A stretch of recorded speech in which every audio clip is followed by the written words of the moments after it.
Last class में मैंने जावा को स्टार्ट किया था और हम लोगों ने इंस्टॉलेशन करके देख ली थी, क्योंकि हम जावा के लिए जो आईडी यूज करेंगे वो नेटबीन्स था। ठीक है, नेटबीन्स के ऊपर हम लोगों ने एक प्रोजेक्ट बनाया था जिसका नाम रखा था चेजअप। ठीक है, अब इन केस अगर आप लोगों ने वही वाला प्रोजेक्ट दोबारा ओपन करना है तो आप किस तरीके से ओपन करेंगे, पहले मैं पुराना आपको जो प्रोजेक्ट है वो ओपन करना सिखा देता हूँ। आप लोग कहाँ जाएंगे, आप लोग जाएंगे डॉक्यूमेंट में। डॉक्यूमेंट में जाने के बाद आप लोग जाएंगे नेटबीन प्रोजेक्ट। ठीक है, जैसे आप लोग नेटबीन इंस्टॉल करोगे ये नेटबीन्स का क्या बन जाएगा, यहाँ पर हम लोग देखते हैं नेटबीन्स नाम। जैसे आप लोगों ने नेटबीन्स इंस्टॉल किया था ना, नेटबीन्स नाम का क्या, नेटबीन के जो भी सॉफ्टवेयर इंस्टॉल होता है उसका फोल्डर बन जाता है डॉक्यूमेंट के अंदर। तो इससे रिलेवेंट जितनी भी फाइल्स होती हैं वो यहाँ पर आके स्टोर होती है। तो मैंने नेटबीन्स को इंस्टॉल किया था, उसका यहाँ पर देखें चेजअप का मैंने एक फोल्डर एप्लीकेशन ली थी, चेजअप के नाम का मेरे पास फोल्डर बना हुआ है। अब मैंने इसको ओपन करना है तो मैं किस तरीके से ओपन करूंगा, इसमें जाऊंगा SRC चेजअप और मैं इसके ऊपर डबल क्लिक करूंगा और ये मेरे पास किस पे ओपन हो जाएगा, ये मेरे पास नेटबीन्स पे ओपन हो जाएगा। अगर यहाँ पे मेरे पास नेटबीन्स पर मेरे पास क्योंकि पहले इसको किसी ने नेटबीन्स पे ओपन किया हुआ है, और अगर नहीं यहाँ पे किसी ने ओपन किया हुआ है तो आपने क्या करना है, इसको सिलेक्ट करना पड़ेगा। सही है, आपके ऑप्शन आ जाएगी, सिलेक्ट करें किस प्रोग्राम पे ओपन करना चाह रहे हैं, फिर आपने जाना सी ड्राइव में, नेटबीन जहाँ पे इंस्टॉल हुआ इसकी एक्जी फाइल पे ओपन कर दोगे इसको। ठीक है, तो अभी देखो नेटबीन पे मेरा पुराना वाला जो सॉफ्टवेयर जो पुरानी एप्लीकेशन थी ना वो ओपन होना शुरू हो गई। तो ये देखें मेरे पास चेजअप नाम की क्या हो गई, एप्लीकेशन ओपन हो गई। ये रही, यही काम किया था हम लोगों ने, प्रिंट करके देखा था हेलो जावा। ठीक है, यही काम किया था। अब मैं यहाँ से आता हूँ और न्यू प्रोजेक्ट ले लेता हूँ, इस प्रोजेक्ट को खत्म कर देता हूँ ताकि नए प्रोजेक्ट नए तरीके से आप लोगों को दोबारा आ जाए। न्यू प्रोजेक्ट में मैं क्लिक करता हूँ और यहाँ पे जावा और जावा एप्लीकेशन रन देता हूँ और नेक्स्ट करता हूँ और यहाँ से एप्लीकेशन का नाम देता हूँ मैं चेजअप 2, चेजअप 2 और यहाँ से फिनिश कर देता हूँ। तो मेरे पास क्या हो जाएगा, नई वाली एप्लीकेशन यहाँ पे ओपन हो जाएगी जिसका नाम क्या है, चेजअप 2। और पुरानी वाला भी मेरे पास यहाँ पे ओपन हुआ है। अगर मैं यहाँ से इसको बंद करना चाह रहा हूँ तो यहाँ से इसको मैं क्या कर सकता हूँ,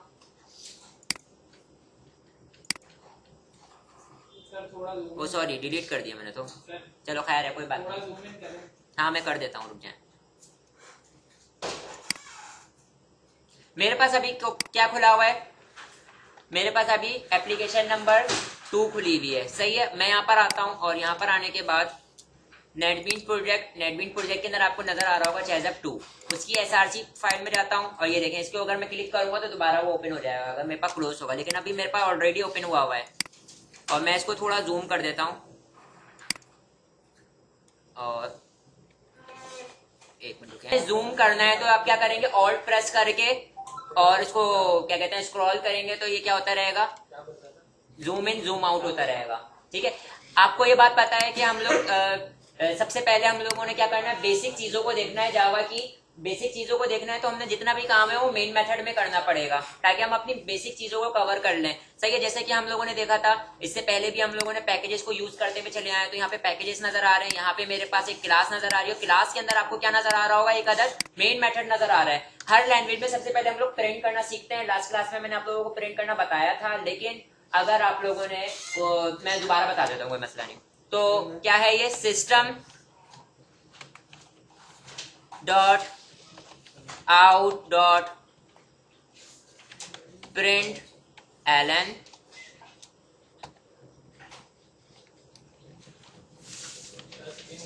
हेलो वर्ल्ड, सेव किया। अब ये देखें एरर दे रहा है क्योंकि मेरे पास जावा भी क्या है, केस सेंसिटिव लैंग्वेज है।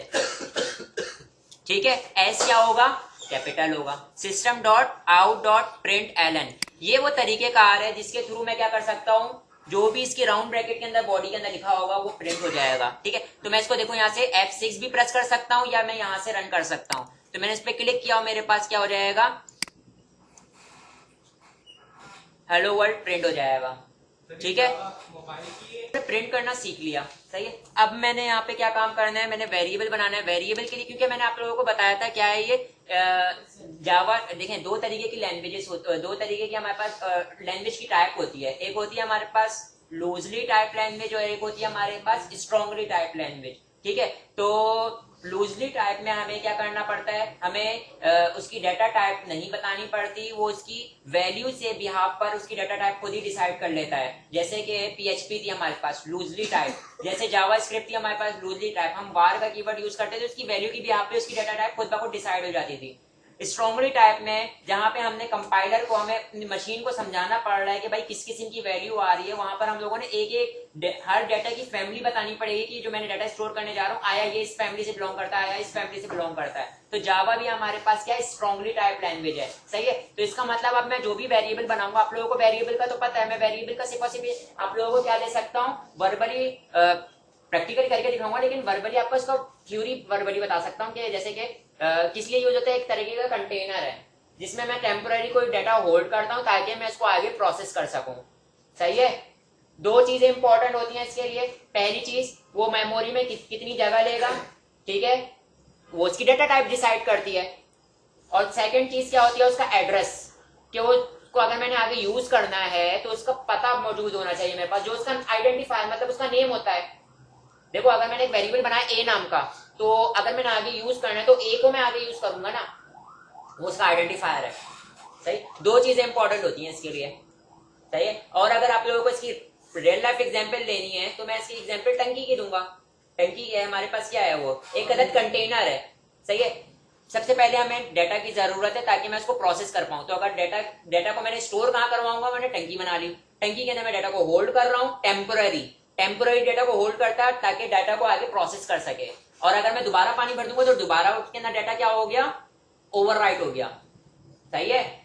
ये काम हो रहा होता है, वेरिएबल ये होता है। अब यहां पर मेरे पास कितने तरीके के डाटा हो सकते हैं, पहले मेरे पास इंटीजर जो न्यूमेरिक वैल्यू स्टोर करेगा, सेकंड फ्लोट जो हमारे पास क्या करेगा, पॉइंट्स वाली वैल्यू को स्टोर करेगा, तीसरा होता है हमारे पास डबल, वो भी पॉइंट्स वाली वैल्यू स्टोर करेगा लेकिन पॉइंट के बाद 10 डिजिट्स कैलकुलेट करेगा। और डबल में क्या, फ्लोट में क्या होता है, पॉइंट के बाद 6 वैल्यूज को कैलकुलेट करता है। फिर इस तरीके से हमारे पास करैक्टर होता है 4, जिसको हम कहते हैं, वो सिंगल करैक्टर को स्टोर कर रहा होता है, सही है। इसी तरीके से हमारे पास क्या होता है, स्ट्रिंग, जो कि सीरीज ऑफ करैक्टर्स को स्टोर कर रही होती है, सही। अभी मैं डाटा टाइप के अंदर आता हूँ, इसको मैं पूरे कैटेगराइज करके बताता हूँ, लेकिन क्योंकि हम लोगों ने जिक्र कर रहे हैं वेरिएबल का, तो मैं वेरिएबल को आप लोगों को बना के दिखा देता हूँ। सबसे पहले मैं किसका बना रहा हूँ, इंटीजर का।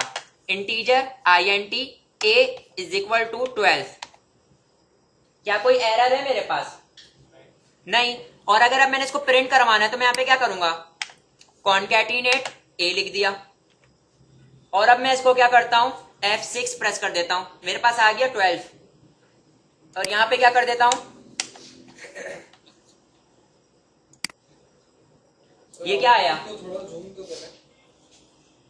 ये क्या आ गया मेरे पास, \T, non printing character. Non printing character मतलब ये कि आउटपुट पर इनका इफेक्ट आएगा लेकिन इटसेल्फ ये आउटपुट में नजर नहीं आएंगे। ये स्ट्रिंग के अंदर यूज किए जाते हैं, \N, \T, ठीक है, ये सारी चीजें, सही है। मैंने \T यूज कर लिया, इसमें कोई मत। अब मैं यहां पर आता हूं, इंटीजर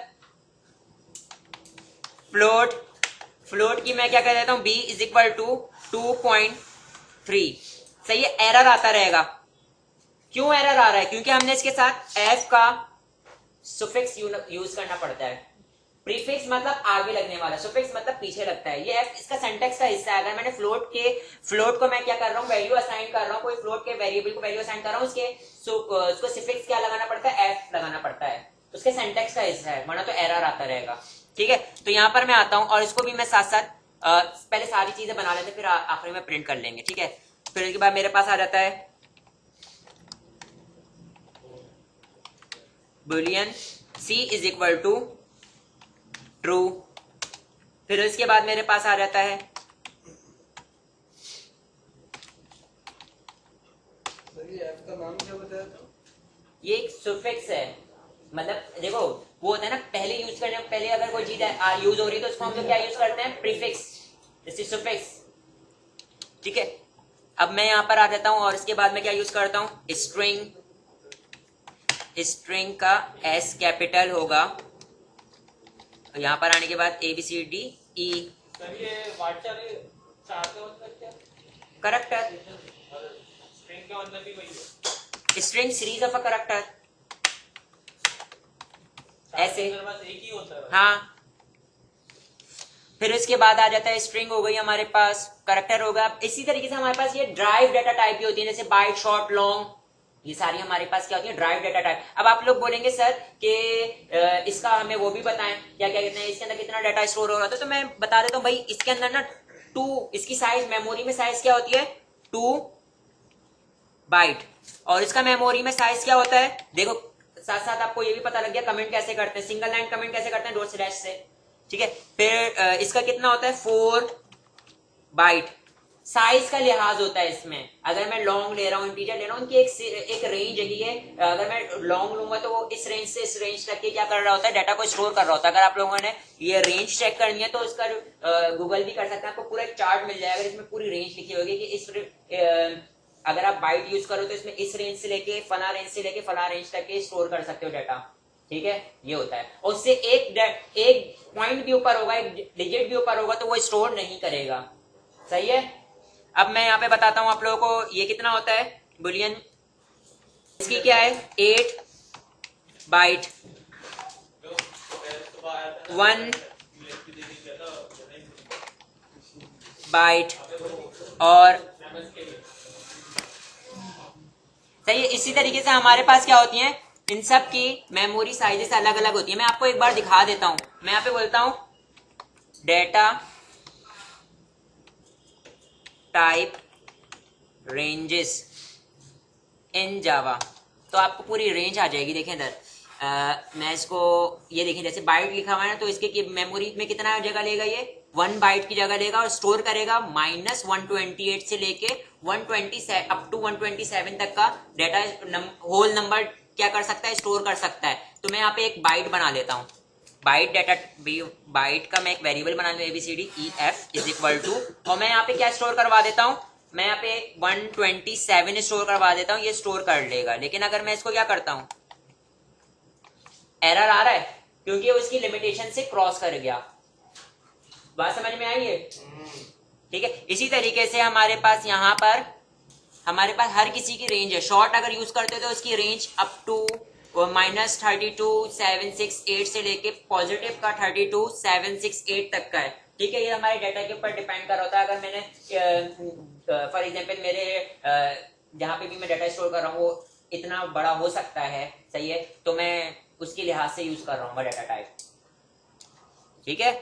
तो मैंने यहाँ पे अगेन आके इसको क्या कर लेना 127, तो ये मैंने क्या बना लिए, ये हमारे पास क्या होती हैं, ये हमारे पास डाटा टाइप है, और बाकी नीचे हमारे पास ड्राइव डाटा टाइप होती है जो उन्हीं मतलब इंटीजर से ही निकली हुई है, जैसे बाइट हो गई, लॉन्ग हो गई, टाइनी इंट हो गई, ये सारी चीजें, ठीक है। तो यहाँ पे मैंने वेरिएबल बनाना सिखा दिया, वेरिएबल, और वेरिएबल के अंदर कुछ वैल्यू स्टोर करवा दी, और उसको मैंने प्रिंट करवाना सिखा दिया, ठीक है।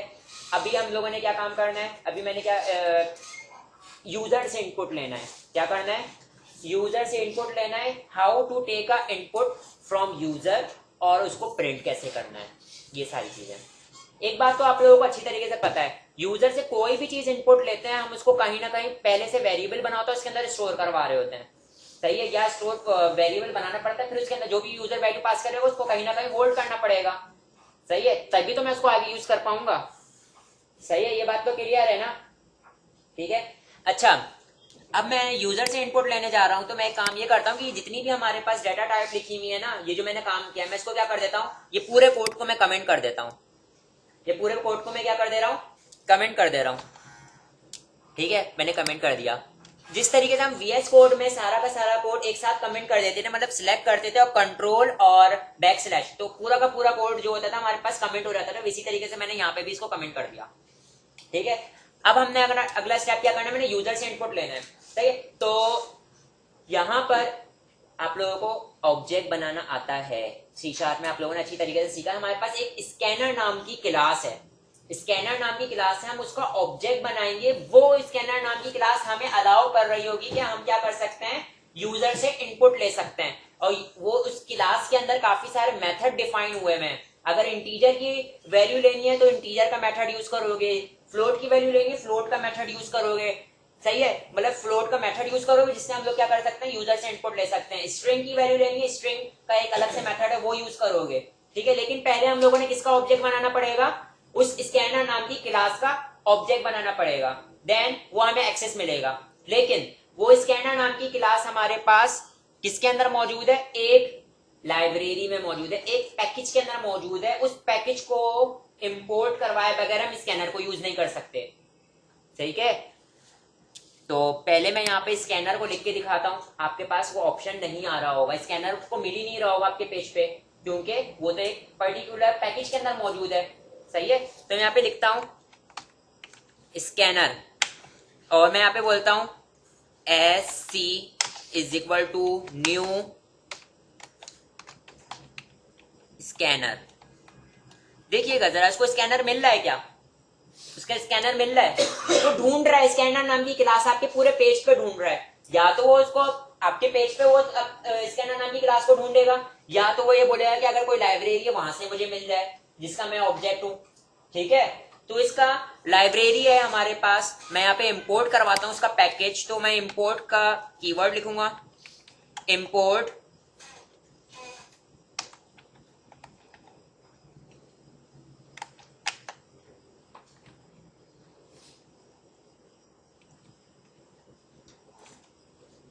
java dot util dot static। इस लाइब्रेरी की जितने भी हमारे पास चीजें हैं वो सारी की सारी, जितनी भी लाइब्रेरी, जितनी भी क्लासेस हैं, यूटिल नाम की जो पैकेज है उसके अंदर से जितनी भी क्लासेस है सारी की सारी मेरे पेज पे अवेलेबल हो जाए। अब मैं थोड़ा नीचे आता हूँ,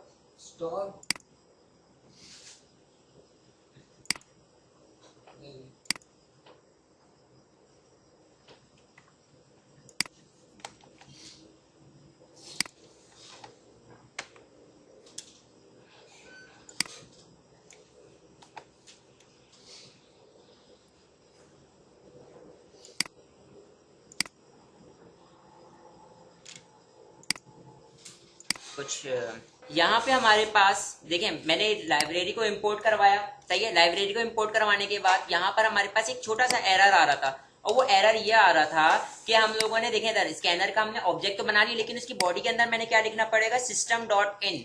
ये हमारे पास क्या है, ये हमें अलाउ कर रहा है कि मैं ऑब्जेक्ट के अंदर क्या कर सकता हूँ, यूजर से स्ट्रीम, मतलब है कि यूजर से मैं क्या कर सकूं, इनपुट ले सकूं। ठीक है। और अब मैं यहाँ पे क्या करता हूँ, मैं यहाँ पर SC डॉट करता हूं, तो मेरे पास इसके जितने भी मेथड है वो सारे के सारे अवेलेबल हो जाएंगे। क्या हो जाएंगे, अवेलेबल हो जाएंगे। मेरे पास अगर मैंने इंटीजर की वैल्यू लेनी तो मेरे पास नेक्स्ट इंट, मेरे पास नेक्स्ट इंट नाम का क्या मौजूद है, मेथड मौजूद है। ये वो मेथड है जो कि यूजर से कि कौन सी वैल्यू ले लेगा, इंटीजर की वैल्यू ले लेगा। जाहिर सी बात है ये जो वैल्यू ले रहा हूं मैं कहीं ना कहीं स्टोर करवाऊंगा, तो मैं इंटीजर, मैं क्या कहता हूं, आईडी के अंदर स्टोर करवा दे ये यूजर से जो भी वैल्यू ली है।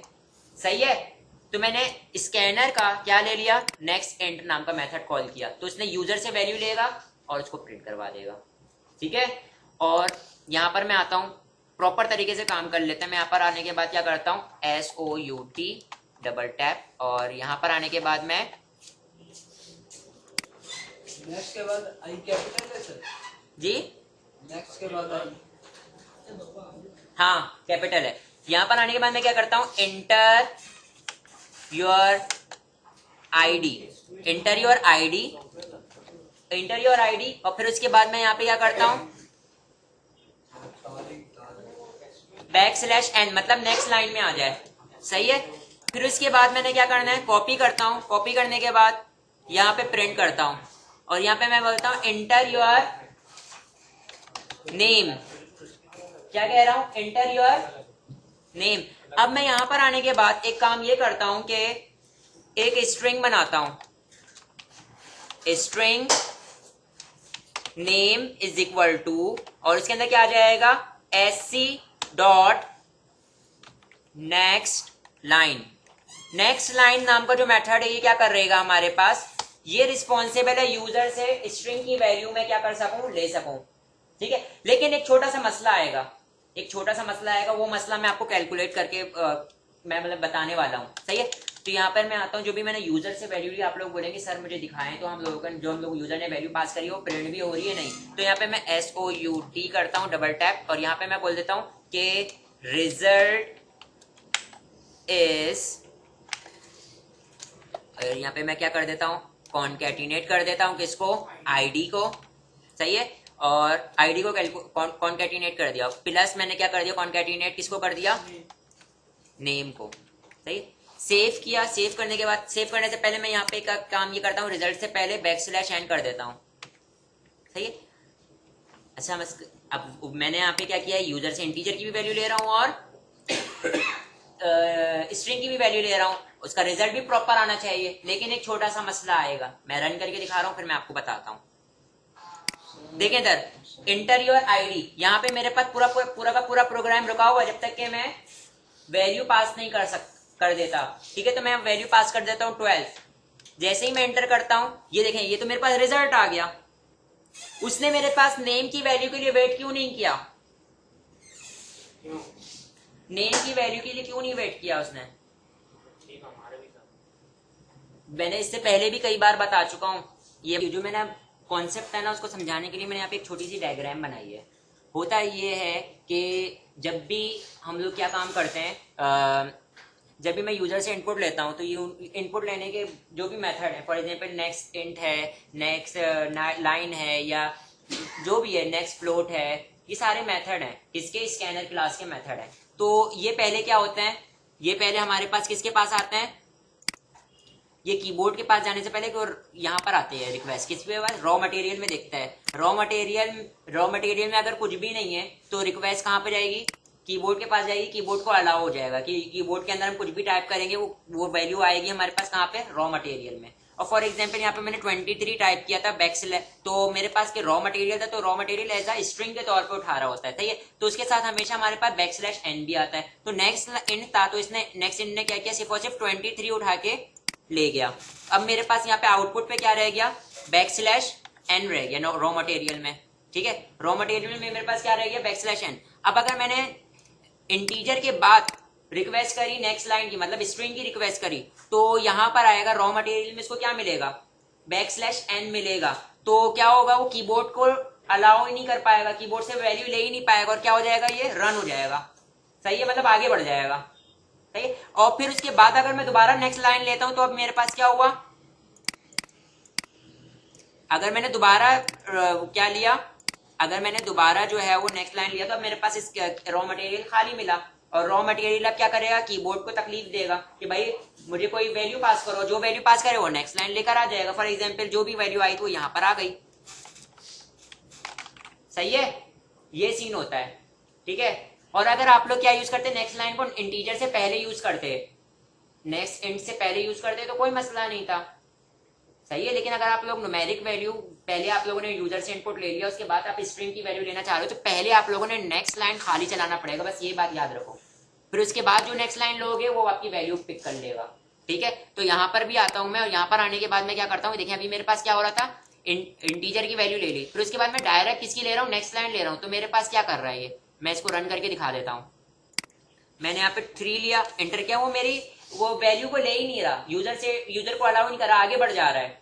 क्यों, क्योंकि वो ये मेरे पास जो है ना नेक्स्ट लाइन वाले, ये मेरे पास क्या हो रहा है, एक बार मैंने यूज किया हुआ है, क्योंकि मैंने ऊपर इंटीजर यूज किया हुआ, तो एक और बार मैंने खाली भी चलाना होगा। तो मैं यहाँ पर आता हूँ sc डॉट, मैं क्या कर देता हूँ, नेक्स्ट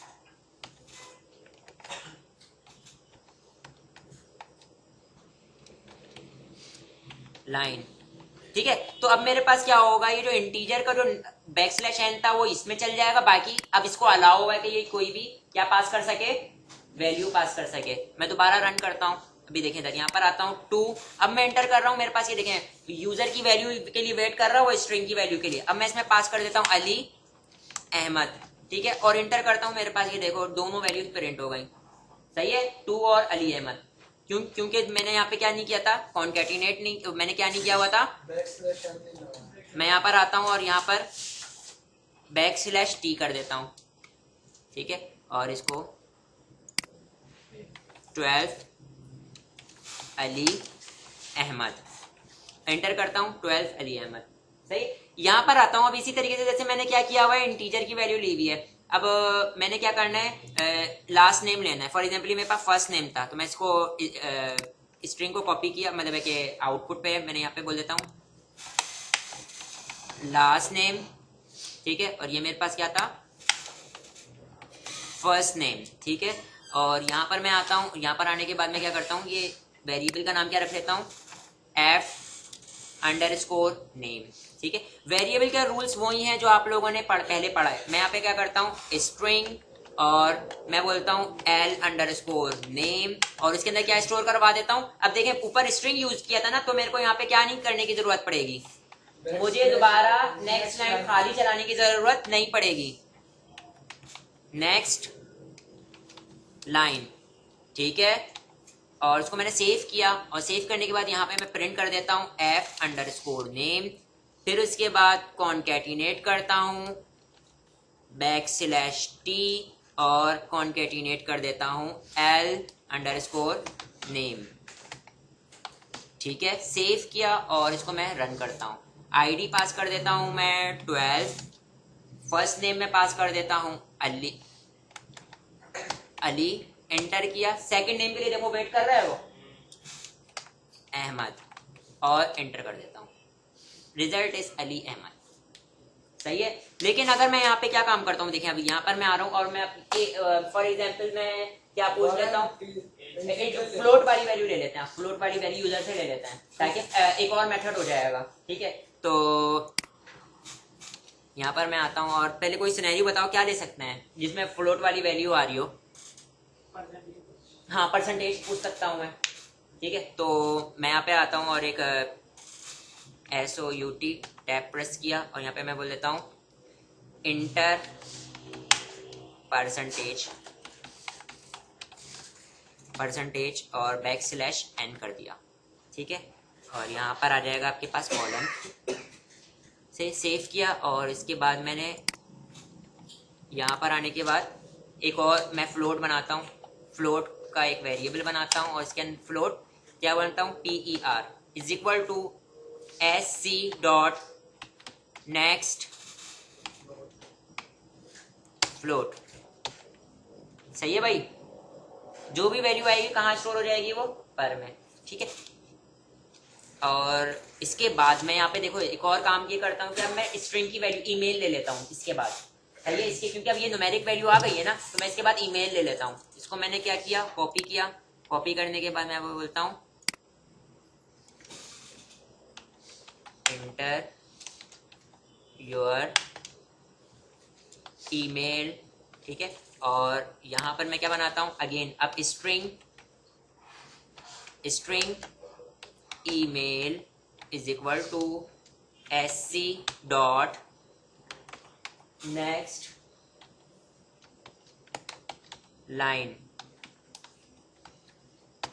ठीक है, और यहाँ पे प्रिंट करके देखते हैं, सबको प्रिंट करवा लेते हैं कॉन्कैटिनेट करके, प्लस \t प्लस, और मैं क्या कर देता हूँ PER प्लस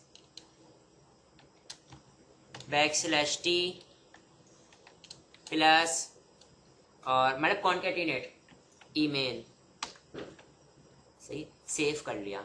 अब मैं इसको रन कर रहा हूँ, F6 भी प्रेस कर सकते हैं या ये भी प्रेस कर सकते हैं। मैं यहाँ पे क्या करता हूँ, मैं यहाँ पे पास करता हूँ 34, एंटर किया, फर्स्ट नेम बता दो अली, एंटर किया, लास्ट नेम अहमद। अब आप ये देखिएगा जब मैं परसेंटेज पास कर दूंगा ना, तो वो ईमेल का वेट नहीं करेगा, सर वो FT वैल्यू उसमें पास नहीं करना पड़ता। ठीक है, अभी बताता हूँ, उसको और क्लियर करता हूँ। एंटर किया, और मैं देखो इधर एंटर परसेंटेज, मैं यहाँ पे बता देता हूँ फॉर एग्जाम्पल 60.7, एंटर किया। अब ये देखिए ईमेल का इसने वेट किया, क्यों नहीं किया, क्योंकि न्यूमेरिक वैल्यू आ गई थी अगेन। अगर मैंने आप ये देखो न्यूमेरिक के बाद मैंने स्ट्रिंग लिया हुआ था, और अगर मैंने न्यूमेरिक के बाद स्ट्रिंग यूज करना है तो मैंने क्या यूज करना पड़ेगा, खाली एक नेक्स्ट लाइन चलाना पड़ेगा जिसमें वो \n रन हो जाए, नेक्स्ट लाइन। ठीक है, और अब ये चलेगा। मैं इसको रन करता हूं दोबारा, आईडी अहमद परसेंटेज, सॉरी,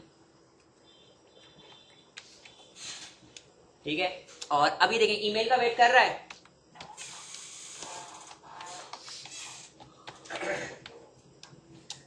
ये देखें आ गई, सारी चीजें प्रिंट हो गई। ठीक है, यहां तक ये क्लियर है बेटा। अब मैं आप लोगों को नेक्स्ट क्लास में डेटा टाइप और डेटा टाइप के ऊपर बात करेंगे, कितने तरीके की डेटा टाइप होती हैं, सही है, ये सारी बातें डिटेल में बात करूंगा मैं। और फिर उसके बाद ऑपरेटर्स की तरफ जाएंगे और इस तरीके से आगे में बढ़ते चले जाएंगे।